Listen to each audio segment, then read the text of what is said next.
Welcome to the Underground, the Steel City Underground, the black and gold standard for Pittsburgh Steelers coverage.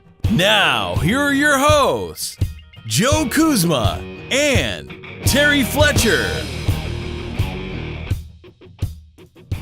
Hello, everyone, and welcome to another edition of the Steel City Underground podcast presented by NFL Photo Store. I am your host, Joe Kuzma. Today is another episode of the WTF edition of the Steel City Underground podcast. So I'd like to welcome my co-pilot. Actually, you kind of take the bull by the horns here and you take the wheel. Terry Fletcher, how you doing, Miss Terry? I'm doing good. Back from Oregon from a family trip for the holiday and happy to be back in California. That sounds good for you.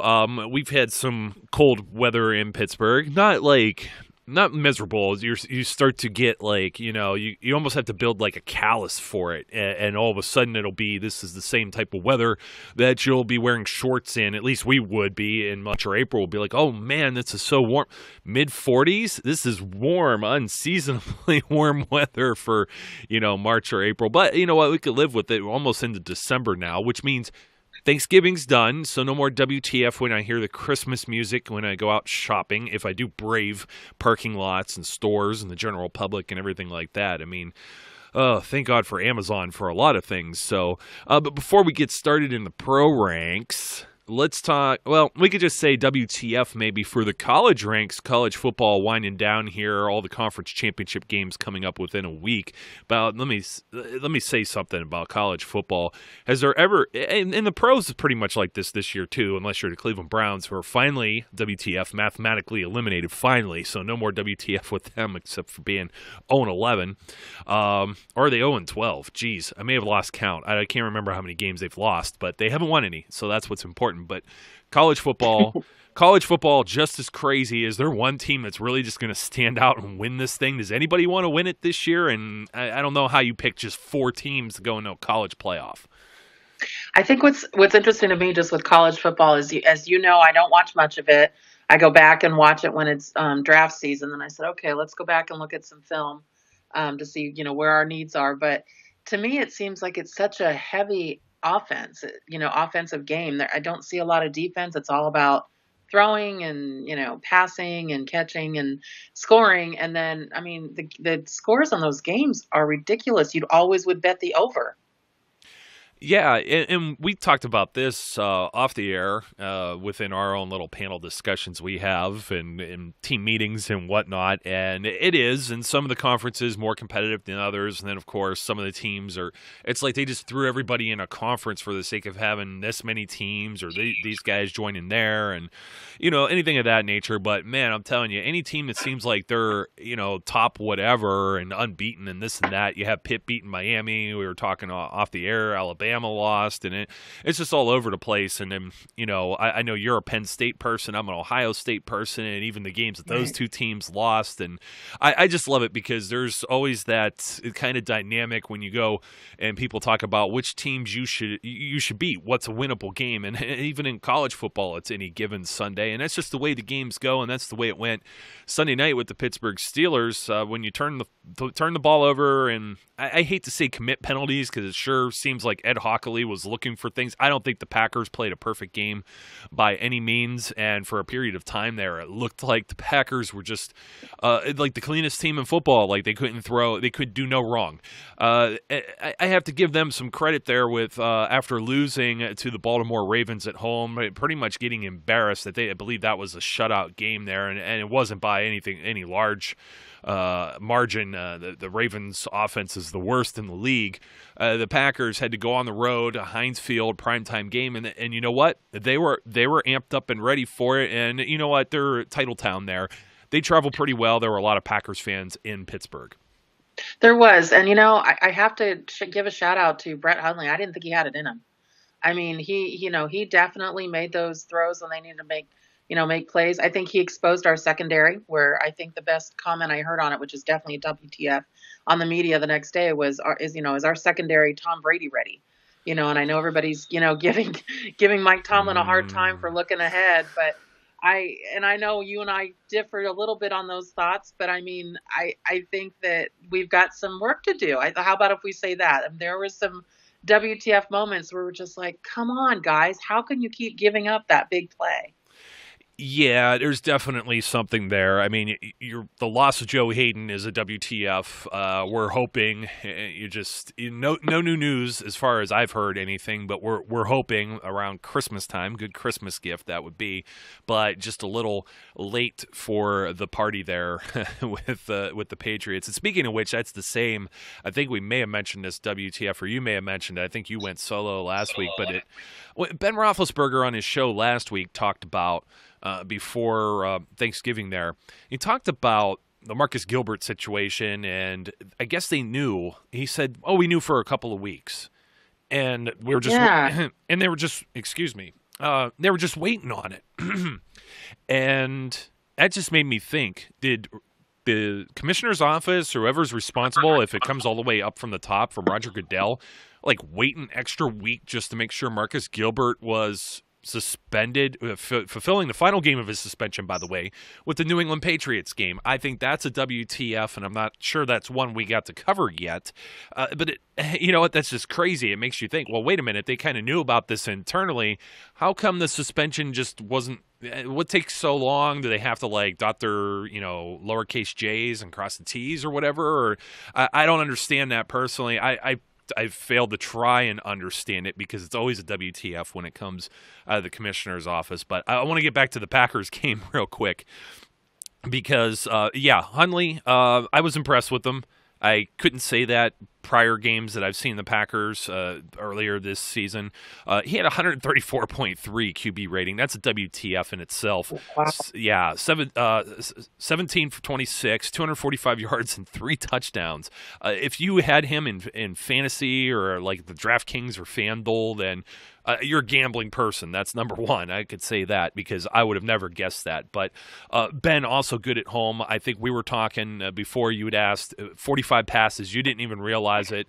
He looked like a gunslinger. I said one pass he threw to Martavis that was a drop. I swear he threw it. It's like it broke Martavis's hands. He threw it so hard.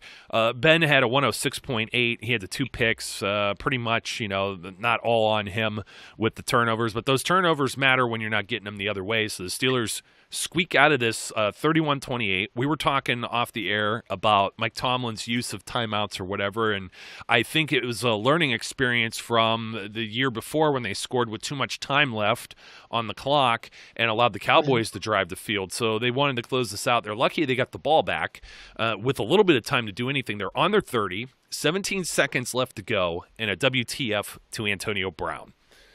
Yeah, I think that how Coach Tomlin explained it in his presser, I mean, I kind of got it, but I mean, we were yelling, call timeout, what are you doing?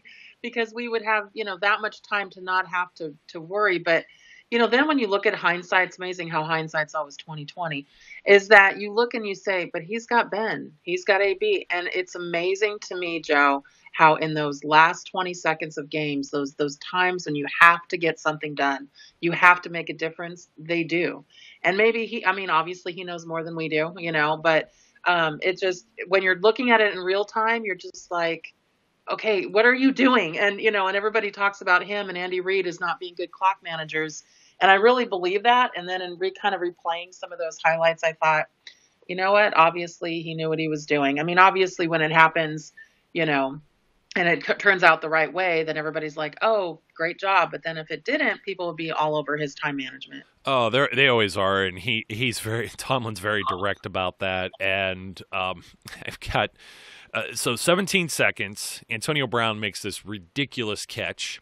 And then another catch. So they move 37 yards in 8 seconds.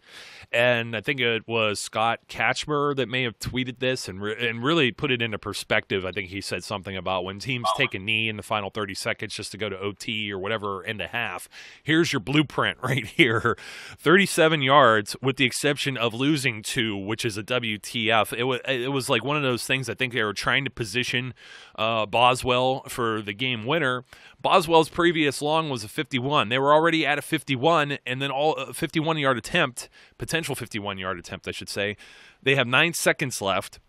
they hand the ball off the Bell, and he loses 2 yards, and then you're like, oh, geez, 53 yards is the longest field goal ever made in Heinz Field history. I think it was Dan Bailey from the Dallas Cowboys. I can't recall correctly, but I do believe it was, in fact, a year or so ago in that very game I was referencing.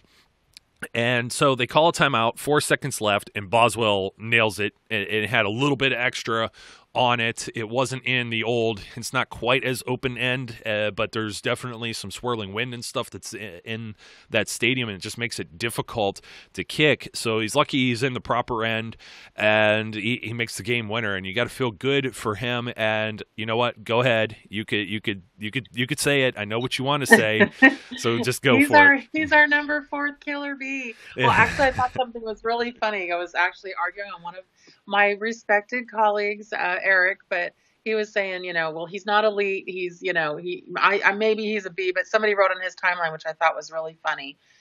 They were saying, so is he the 4th killer bee, or are we throwing Martavis in now? And somebody said, no, I think that Boz earned it, but maybe Martavis is a lowercase b. And I thought that's hilarious, because that's, he has these flashes, and he starts off slow. I'm talking Martavis. But when he blocks out there, and you have to pay attention to his entire game. I know that there's been people that have listened to our podcast on WTF when I go solo, and they're like, why is Terry hating on Martavis Bryant? I'm not trying to. It's just, unfortunately, sometimes I focus, because this is WTF, on not the things he doesn't do so well, but I was trying to look at really what his entire game was yesterday, and he made some key blocks, as a lot of our wide receivers did. I mean, this week I'm if I'm going to throw anybody under the bus, it would be Burns and probably Eli Rogers, as far as they did not have good games, and dropped it at crucial times. But then you look at the positive, if there was any. Okay, I'll pull some out. And there was a key Rogers catch. I mean, there was, and then also there was a key thing by Burns, but there was enough WTF to go around there. But I just wanted to comment something on the kicking with Boz, which was kind of interesting. He made history with that walk-off, and I do love it when they play the Celine Dion song. That cracks me up. That's so WTF. Brian hates it. But there was another game, too. Blair Walsh missed another field goal, and then for Seattle. And I know you thought about me when that happened, because I'm why is that guy still there? But Phil Dawson, who is 42 years old, Arizona field goal kicker, he makes a 57-yard for their win. So is he 42 or 43? He's 42. They said 42 years, 7 months, and 8 days. They were saying, or something like that. Down to the day. They did. They got crazy, but the fact they're just like, he's actually got a leg. So that was kind of a cool moment there for everybody. I think Vinatieri with the Colts is 43, and then Matt Bryant with the Falcons is 42 or 43. You got all these old guys still kicking in the league, but it really helped. Well, I guess you know what, they do play in a dome too. They have like the domes where they could open and close the roof.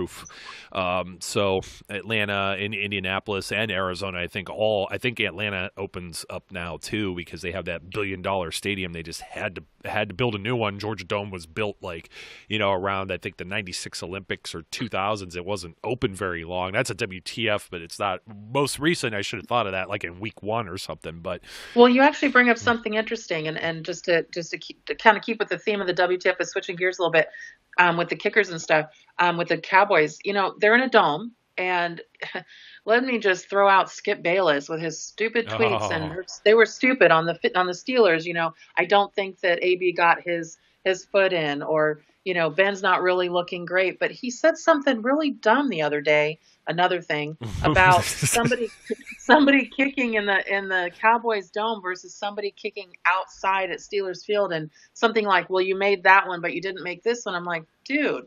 One is, and I had to actually describe it to him, swirling winds, really cold temperatures, and what, all that stuff that comes off the Allegheny River, to that side of the field, and instead of the dome and Cowboys. I'm like, do you even watch the games? Do you know anything about these fields? It was just so dumb. I swear some of his thing is just an act. He cannot be that stupid in some cases, and you actually need to be on the field at some point to understand. I mean, Boswell missed an extra point, and I had to make you bite your nails a little bit more, pull any hair out. I'm bald. I shaved my head, so I don't have any to pull out. I got a little bit of the beard. I can pull those. That hurts though.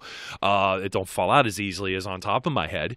But Boswell missed one. I mean, and that happens. It's like don't go and take the bathroom break or go grab another beer during any of these kicks. Blair Walsh, the same thing going on here. He missed one against San Francisco this week.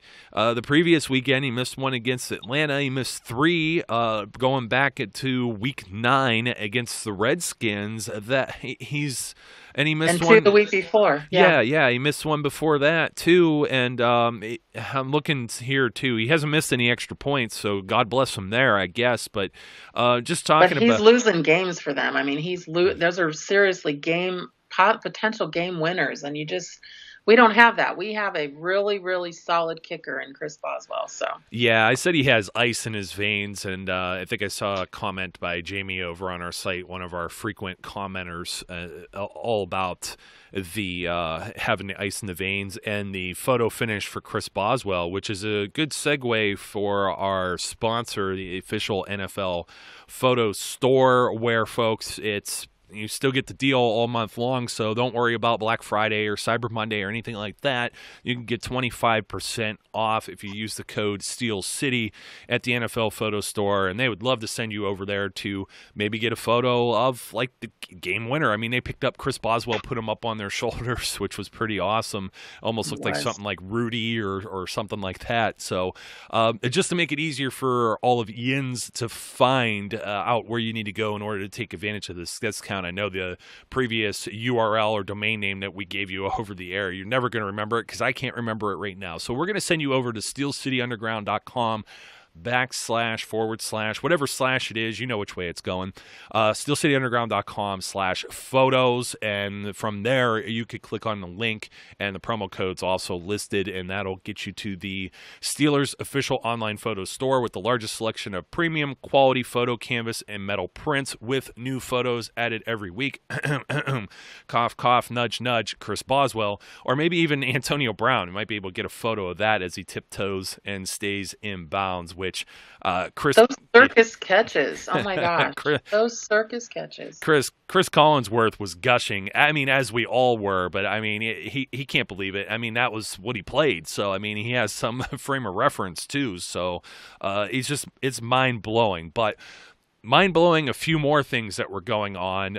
Speaking of people gushing, I want to say it was NFL Network and Good Morning Football, or the NFL Game Day that runs on Sunday morning, could not stop with Tom Brady and his grandma's biscuits story. And then they had to ask Gronk on the they asked him in the press conference about the biscuits, and then they even asked Brady, and then Brady said, yeah, I guess we'll have to do whatever. And they superimposed Gronk had a big game on Sunday.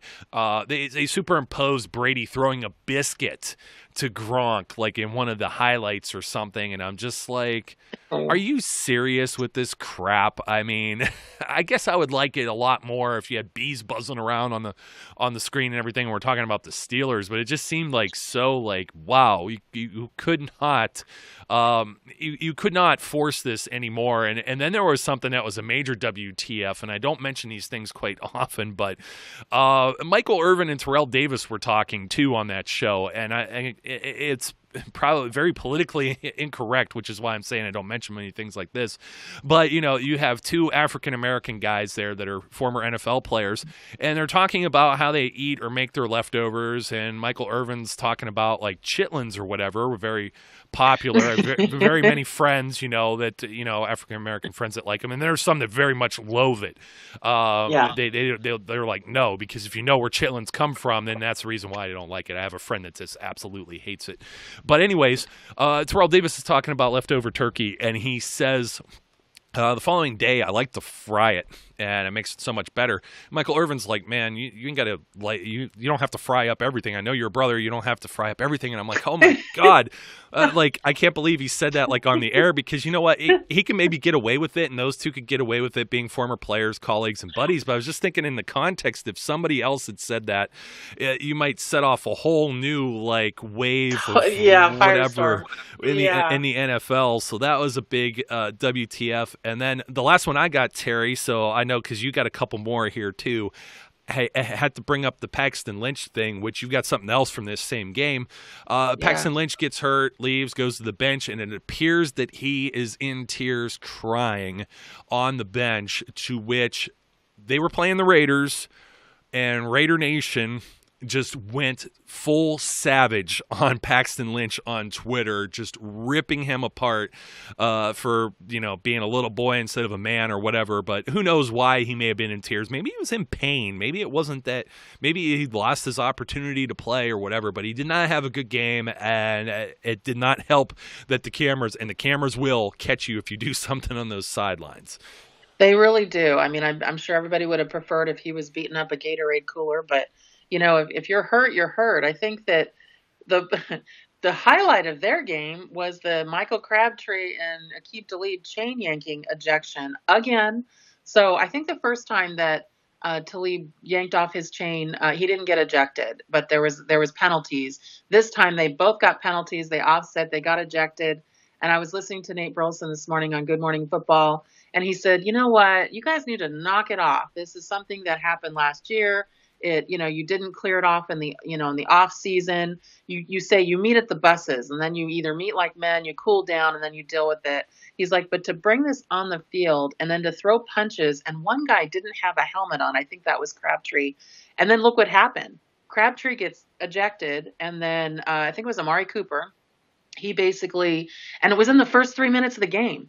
And then Amari Cooper gets hurt. He's out, and now there's basically no receivers for Derek Carr. I mean, they won the game, but that's because Denver sucks right now. But WTF, I mean, what the heck is going on, over there? I mean, you expect that from the Raiders. You don't expect it from Denver. And I really hope, that the management over there in Denver, takes issue with Talib. I mean, I can't believe John Elway's okay with that. Well, Vance Joseph actually said something about the same effect of they interviewed him, and some of his words about the situation with Talib was, if it's beyond a pull apart or something like that, and you have to defend yourself as a man, go ahead and do that. But these are things that can be prevented, and these are situations that can be avoided. And that's more or less what he was saying about the situation was, hey, look, this is something that didn't have to occur. And you know what I mean? It's just the whole, I don't know. It reminds me so much of A.J. Green and Jalen Ramsey, except for the fact that this happened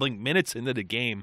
It was just where you actually see this happen is, and this is probably, don't take this insensitive or the wrong way being a female, Terry, but women are the ones that usually hold these grudges. And it does happen in sports. It does happen in women's sports where they'll come back 6 months later and somebody will just I don't know, a headhunt on somebody or something like that. I don't take offense to that. I played basketball in college, and I was part of water polo. Believe me, I know what we did.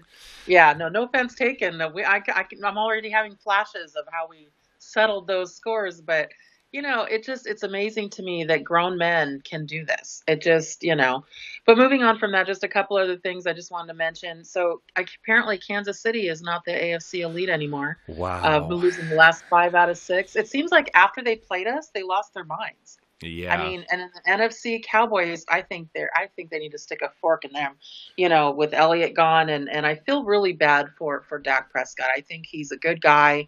He had a great season last year, but I think he's regressed a little bit, and he doesn't know what to do without having a run game.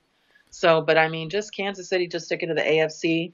I just, it's like, you guys, really? I think it's really going to be about Steelers Patriots. They're the ones that are running away with it. And then one of the last things I felt bad for Juju Smith-Schuster. Yeah. He put on his Twitter feed after the game yesterday, and I wanted to say WTF, but I feel like I need to say it kind of as a mom since he's younger than my daughter. And he was like, He goes, I blame myself for not being in their Steeler Nation. I let you guys down. I'm like, oh, dude, no, you really didn't. You've got a hamstring. We got the win. You'll be back shortly. I mean, he's a young guy. I'm sure he probably will even probably come back too soon. But I felt bad for him. You know, I don't even want to say I felt bad for him. I felt bad that he tweeted that out, and That's what I mean. Yeah. that he felt bad. I like sympathize with that. It's like, hey, if you're hurt, you're hurt. You know, you get better and you'll be back. It's like you can't hold a grudge or anything over that. Which, you know, that's one thing. I will never. I try not to, anyways. Put the onus on a player who's playing hurt or can't play because they're hurt. I don't like calling anyone like you see players and you see people call like a player a draft bust or a free agent, like they sign a big deal and then it doesn't end up panning out. And if it's Right. due to injuries, that's one thing. If it's due to performance, that's an entirely different situation. When it directly correlates with somebody being hurt, that's a whole different story. And you know, we may as well go back and say this about Big Ben, and it's a good way to wrap this up, is 2 games, 45 pass attempts in both, 351 yards, season high on Sunday in the win over the Packers. So 45 attempts, 90 passes in 2 home games, and 8 touchdowns. I mean, it doesn't look like he's good. Yeah, it does. Everybody was saying he was old. He's not going to be able to play much longer. He probably should retire. Those are the type of comments that I'm kind of referring to there with like the whole Juju thing. Now, as Eric said, all of those people deserve to have their face rubbed in it for saying those things. And most of the people that say those things are just doing the shock jock thing like Skip Bayless and just looking for attention and the hot take culture in the heat of the moment. And I try to stay as far away from that as humanly possible, because you know what? When you end up putting something out there, it's like, hey, you know what? I want to stick to my words. I want to have a little bit of honor, a little bit of sense of loyalty. I know like sometimes we have to report or say some things or bring up some hypotheticals that people don't necessarily like.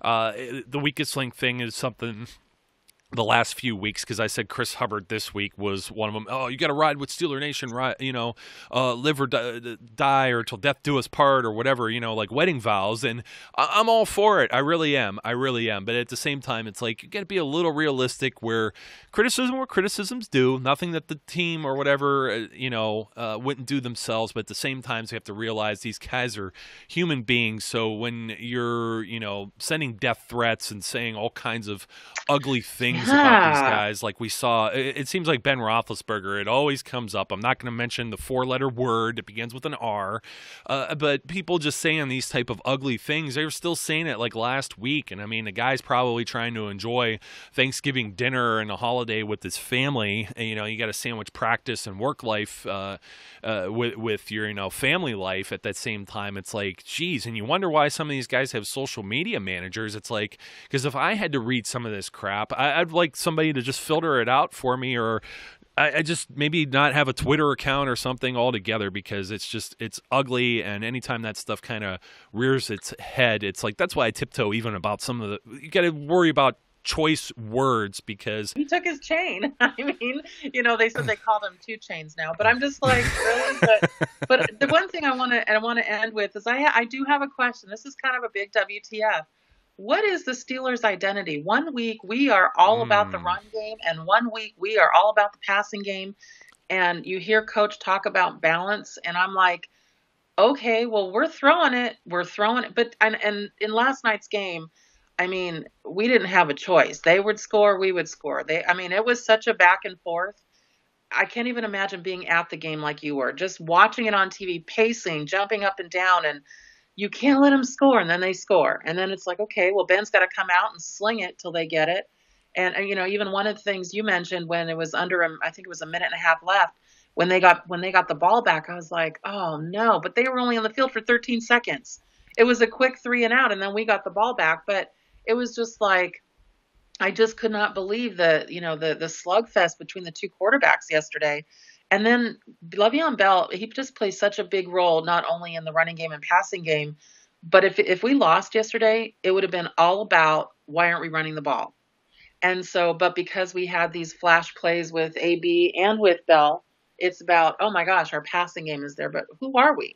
And that's my last question. I think the answer to that question is get the ball in Le'Veon Bell's hands at least 30 times, and just so happened only 30 or more touches, and they're good because whenever they go away from that, it doesn't seem to work. But only 20 of those were run plays. Bell had 12 catches for 88 yards. He had a full dozen, and Antonio Brown had 10 for 169 and the 2 TDs. But, Bell had 95 on the ground. He had a 4.8 average. I think some of that's dictated by down distance and also time in the game.